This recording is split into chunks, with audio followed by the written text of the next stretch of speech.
కర్నూలు జిల్లాలో Kaveri travels bus దగ్ధమైన case ఎన్నో మలుపులు తిరుగుతోంది. తవ్వే కొద్దీ అక్రమాలు వెలుగులోకి వస్తున్నాయి. ఈ కేసులో A1 గా డ్రైవర్, A2 గా ఓనర్ ను అరెస్ట్ చేశారు. ఓనర్ వినోద్ కుమార్ ను సొంత పూచీకత్తుపై విడుదల చేయడం అనుమానాలకు తావిస్తోంది. BNS 125 క్లాస్ A, 106 క్లాస్ 1 కింద కేసులు నమోదు చేశారు. బస్సు డిజైన్లో లోపాలు, రిజిస్ట్రేషన్స్ లో అక్రమాలకు పాల్పడడం ప్రమాద తీవ్రత పెరగడానికి కారణాలుగా గుర్తించారు. ప్రమాదం జరిగిన తరువాత ప్రాణాలతో తప్పించుకునే అవకాశం లేనంతగా బస్ డిజైన్ లో మార్పులు చేసినట్లు కనుగొన్నారు. ఎమర్జెన్సీ డోర్ దగ్గర కూడా స్లీపర్ సీట్లు ఏర్పాటు చేసి ప్రయాణికులు బయటపడే మార్గం లేకుండా చేసినట్లు విచారణలో తేలింది.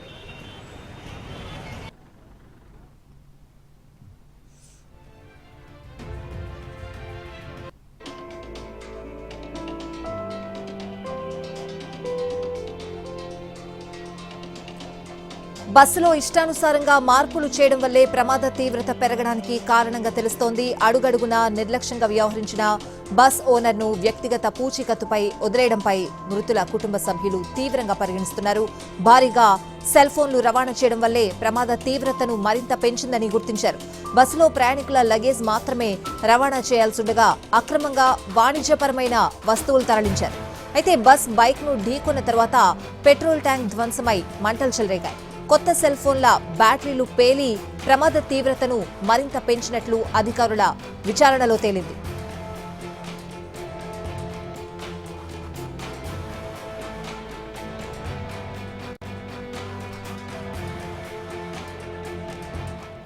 ఇక బస్సు రిజిస్ట్రేషన్ విషయంలోనూ అక్రమాలను గుర్తించారు. 53 సీట్ల బస్సును 43 సీట్లు ఉన్నట్లుగా రిజిస్ట్రేషన్ చేయించారు.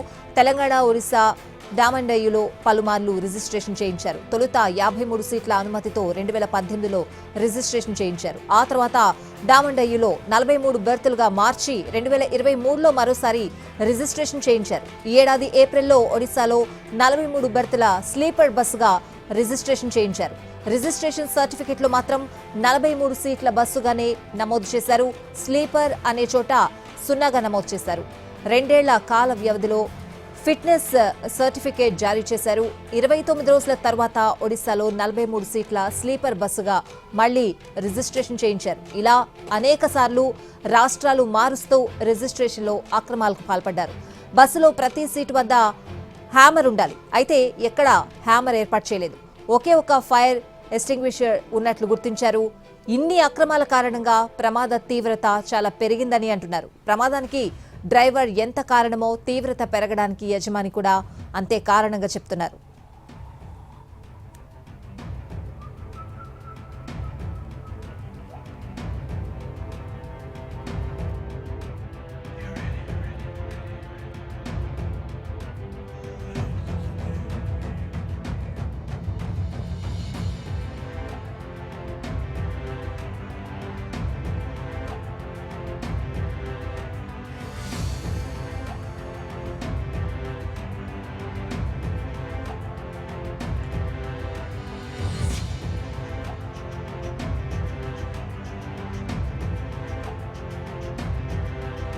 కర్నూలు జిల్లాలో కావేరీ ట్రావెల్స్ బస్ దగ్ధమైన కేసు ఎన్నో మలుపులు తిరుగుతోంది. తవ్వే కొద్దీ అక్రమాలు వెలుగులోకి వస్తున్నాయి.